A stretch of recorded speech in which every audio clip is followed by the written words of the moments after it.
Hello दोस्तों, मैं Mohit Dangi MBBS from GMC Khandwa. ठीक है, आज हम एक इम्पोर्टेंट टॉपिक डिस्कस करने जा रहे हैं जिसका नाम है हीमोग्लोबिन, है ना। हीम सिंथेसिस एंड पोरफायरिया दोनों को एक साथ कवर करेंगे, है ना। अपना ये दूसरा वे है। अपन ने अभी क्या है, पहले जो वीडियो बनाए हैं वो वाइट बोर्ड पे बनाए हैं, लेकिन ये एक दूसरा मेथड यूज़ कर रहा हूँ मैं। कुछ प्रॉब्लम्स है, इस वजह से वो नहीं कर रहा हूँ, आगे जाके करूँगा। तो अभी अपन इसी पे पढ़ेंगे, है ना, कुछ लेक्चर्स। तो अपन स्टार्ट करते हैं हीमोग्लोबिन। तो हीमोग्लोबिन, हीम सिंथेसिस से पहले अपन को पता होना चाहिए कि हीमोग्लोबिन क्या होता है। ओके, तो हीमोग्लोबिन क्या है, ये एक रेड ब्लड पिगमेंट होता है। जो रेड सेल्स होती हैं उनमें ये एक पिगमेंट होता है। और ये हीमोग्लोबिन में नाम में लिखा है हीम, जो पार्ट होता है इसके दो पार्ट है, heme part and globin part. जो हीम पार्ट है वो नॉन प्रोटीन पार्ट होता है और जो ग्लोबिन पार्ट होता है वो एपोप्रोटीन होता है। ओके, जो नॉन प्रोटीन होता है इसको अपन प्रोस्थेटिक ग्रुप भी बोलते हैं। अब बात आती है कि कितना होता है मेल में और कितना फीमेल में। तो मेल में होता है 14 से 16 ग्राम पर डेसीलीटर। ग्राम है, ये याद रखना है ना। ये बहुत सारे लड़के गलती करते हैं, ये हमेशा ग्राम में होता है। बाकी अपन ने विटामिन वगैरह सब पढ़े, वो तो मिलीग्राम में थे, लेकिन ये ग्राम में होता है हीमोग्लोबिन। ओके, और फीमेल में होता है 13 से 15 ग्राम पर डेसीलीटर। तो ये याद रखना है। इसके बाद हीमोग्लोबिन के अगर स्ट्रक्चर की बात करें तो इसमें 2 अल्फा और 2 बीटा चेन्स होती हैं अमाइनो एसिड्स की। अल्फा चेन में अमाइनो एसिड होते हैं 141 और बीटा चेन में 146 अमाइनो एसिड। ये तो होगी बेसिक जानकारी हीमोग्लोबिन के बारे में कि हीमोग्लोबिन क्या है। अब बात करते हैं हीम सिंथेसिस। ये बहुत इंपॉर्टेंट है, यूनिवर्सिटी एग्जाम में आता है हीम सिंथेसिस। ओके, तो हीम सिंथेसिस एंड पोरफायरिया दोनों को अपन कवर करेंगे। हीम सिंथेसिस स्टार्ट करते हैं। तो क्या होता है, रॉ मटेरियल जो होता है हीम को बनाने के लिए, उसके पहले हम लोगों को एक स्ट्रक्चर मैं आपको बता दूं। ये वाला जो ये चार्ट है, ये इंपॉर्टेंट स्ट्रक्चर है कुछ। ये 5 मेंबर जो रिंग है इसको पायरोल बोलते हैं। ये जो ग्रुप दिख रहा है double bond CH single bond, इसको मिथाइलिन बोलते हैं। ओके, मिथेनाइल बोलते हैं। और ये पोरफायरिन है। पोरफायरिन क्या होता है, ये जो पायरोल रिंग है, ये 4 पायरोल रिंग मिलके पोरफायरिन बनाती हैं। ओके, ये ग्रुप मिथेनाइल ग्रुप जुड़ के ये पोरफायरिन बना लेती हैं। ओके, और हीम, ये दोनों स्ट्रक्चर अपन को याद नहीं करना है। याद क्या करना है, ये दिमाग में रखना बस। और ये हीम का स्ट्रक्चर याद करना है। ये कैसे बनाओगे तुम, है ना, तो ये भूल सकते हो तुम। तो ये क्या करना कि पोरफायरिन बना देना। और डबल बॉन्ड की कोई प्रॉब्लम नहीं है डबल बॉन्ड लगाने की। एक ऐसा एज्यूम करना कि यहाँ से एक लाइन है, ओके, इसके ऊपर सब ऊपर को जा रहा है, तो मतलब वर्टिकल, तो ये वर्टिकल लगा देना, ये 4 डबल बॉन्ड। फिर यहाँ एक लाइन खींचना, ये नीचे को है तो सब समानांतर यानी कि पैरेलल में लगा देना। इसके बाद फिर जो ये 2 रिंग है इनमें सेम एक बेस पे लगा देना और एक यहाँ पे, ये हो जाएगा। ओके, इसमें Fe कंटेनिंग कंपाउंड होता है हीमोग्लोबिन, तो Fe+2 अवस्था में होता है। ओके, ये MB क्या लिखा है, ये ग्रुप होते हैं। M का मतलब मिथाइल और V का मतलब विनाइल। तो इसको कैसे याद करोगे, यहाँ लिखना MB MP PM, बस यहाँ उल्टा कर देना MP और ये PM बस। तो ये जानकारी हमें थोड़ा सा होना चाहिए। इसके बाद अपन मेन पे आ जाते हैं, हीम सिंथेसिस की बात करते हैं। हीम सिंथेसिस में क्या होता है, रॉ मटेरियल जो होते हैं succinyl coenzyme A and glycine. ये क्या होते हैं, सक्सिनाइल कोएंजाइम A क्या है, सक्सिनाइल कोएंजाइम A जब CCA साइकिल पढ़ोगे तुम उसमें होता है ये इंटरमीडिएट होता है। Glycine non essential amino acid होता है। दोनों मिलके क्या बनाते हैं, डेल्टा अमाइनो लेबुलिनेट, है ना। तो ये क्या होता है, डेल्टा, ये ALA होता है। और डेल्टा ALA सिंथेज ये एंजाइम काम करता है और बनता है डेल्टा ALA बन जाता है। अब जो डेल्टा ALA बन गया वो डेल्टा MLA एक और डेल्टा ALA के साथ मिलकर बनाता है PBG मतलब कि पोरफोबिलिनोजन। अब तुम लोगों को पता है, फर्स्ट ईयर वाले हो तुम लोग, PUBG बहुत खेल रहे हो ना, यू हटा दिया बस वो PUBG हो गया, तो यहाँ भी यूज हो गया। तो इस चक्कर में इसको भी याद कर लो कि कहाँ पे आ गया, है ना। तो PUBG से याद रख लेना इसको, पोरफोबिलिनोजन को। इसमें एंजाइम कौन सा काम करेगा, पहले क्या काम किया, डेल्टा ALA सिंथेज, क्योंकि सिंथेज का मतलब डेल्टा ALA बनना है तो सिंथेज हो गया। दूसरा काम किया डेल्टा ALA डिहाइड्रेटेज मतलब कि वाटर निकल रहा होगा, इसलिए ये डिहाइड्रेटेज है, तो बन गया PBG।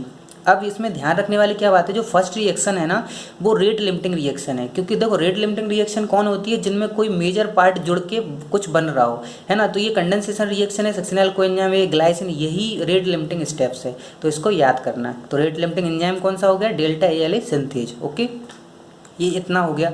अपन का ये PUBG बन गया, पोरफोबिलिनोजन। अब पोरफोबिलिनोजन जो बन जाता है उसके बाद बनता है यूरोपोरफोविलिनोजन। पोरफोविलिनोजन के बाद बनता है यूरोपोरफो। वो कैसे बनेगा, पोरफोविलिनोजन है और यूरोपोरफोविलिनोजन बनाना है तो दो एंजाइम काम करते हैं, यूरोपोरफायरिनोजन फर्स्ट सिंथेज और यूरोपोरफायरिनोजन थर्ड को सिंथेज। तो ये दोनों याद करने हैं, है ना, यूरोपोरफायरिनोजन फर्स्ट सिंथेज, यूरोपोरफायरिनोजन थर्ड को सिंथेज। ये कैसे याद रखोगे, इसके नाम में ही है ना, उसी नाम से रखना है। एक को सिंथेज एक को सिंथेज रख देना, बस खत्म, है ना। इसके बाद इसमें क्या DM मतलब इसमें अमोनिया निकल जाती है 4NH3, इसमें बाहर बाहर हो जाएंगे। ओके, और ये बन जाएगा यूरोपोरफायरिनोजन थर्ड। ये मैं लास्ट में बता दूंगा कि तुमको कैसे याद रखना है सब कुछ, है ना। इसके बाद अपन यूरोपोरफायरिनोजन थर्ड बन जाता है, उसके बाद बनता है कॉप्रोपोरफायरिनोजन, यूरो के बाद कॉप्रो, और उसमें एंजाइम काम करता है यूरोपोरफायरिनोजन डिकार्बोक्सिलेज। डिकार्बोक्सिलेज नाम से ही पता चल रहा है कि कार्बन डाइऑक्साइड निकलेगी तो 4 कार्बन डाइऑक्साइड निकलती है और बनता है कॉप्रोपोरफायरिनोजन थर्ड।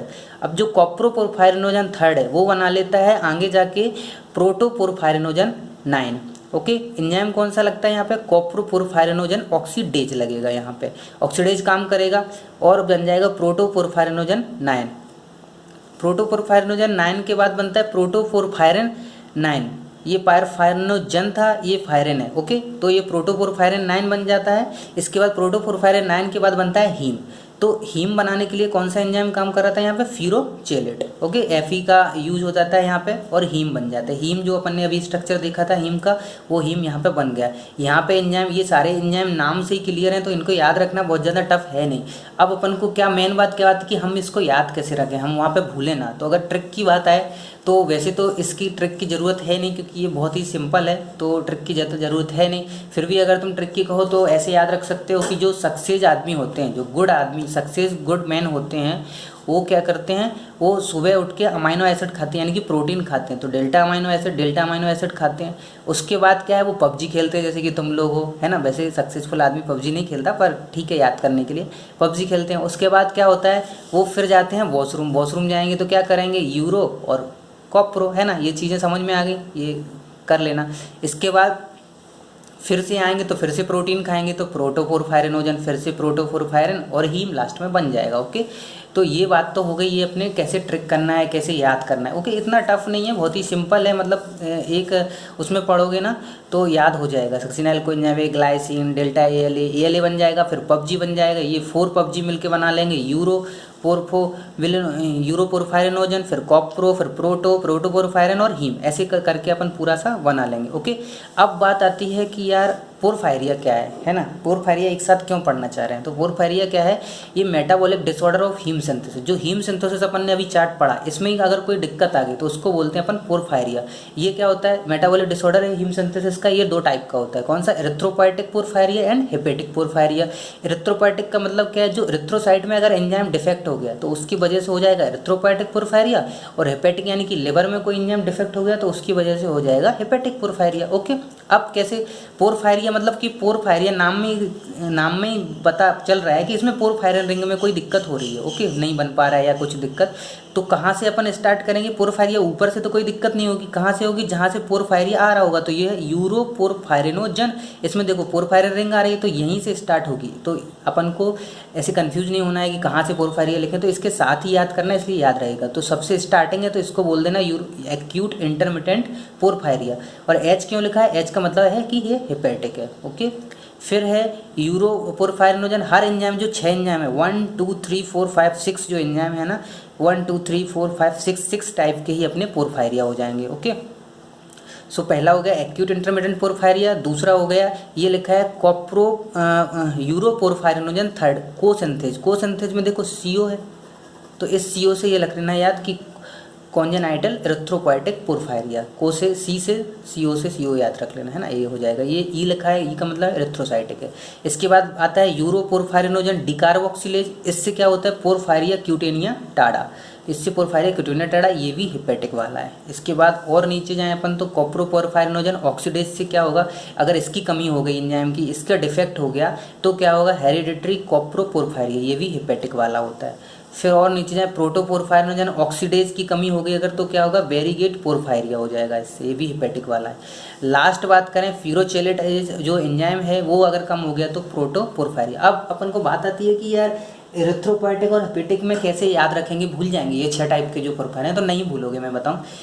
एक काम करना है, जो सबसे लास्ट वाला है फिरोचेलेट वो एरिथ्रोपोएटिक होता है, ठीक है। और एक ये स्टार्टिंग से सेकंड वाला जो है ये कंजेनाइटल यानी कि CO वाला वो एरिथ्रोपोएटिक, बाकी जो बचे हैं सब हेपेटिक वाले हैं। ओके, तो ऐसे करके इसको याद कर लेना। तो ये कोई टफ नहीं है, बिल्कुल सिंपल हुई है, इस तरीके से पढ़ लेना। इसका मैं स्क्रीनशॉट वीडियो के लास्ट में डाल दूंगा। मुझे लग रहा है कि ये प्रॉब्लम होगा वीडियो में क्योंकि मैं बार बार ये फोकस नहीं कर पा रहा है मोबाइल अच्छे से, तो हाँ प्रॉब्लम तो जा रही है इसमें, ऐसा लग रहा है। तो इसके लिए सॉरी। बाकी मैं कोशिश करूँगा कि इसको एकदम क्लियर कर सकूँ। मैं एक वो डाल दूँगा, साथ साथ तुम ये चार्ट बना लेना।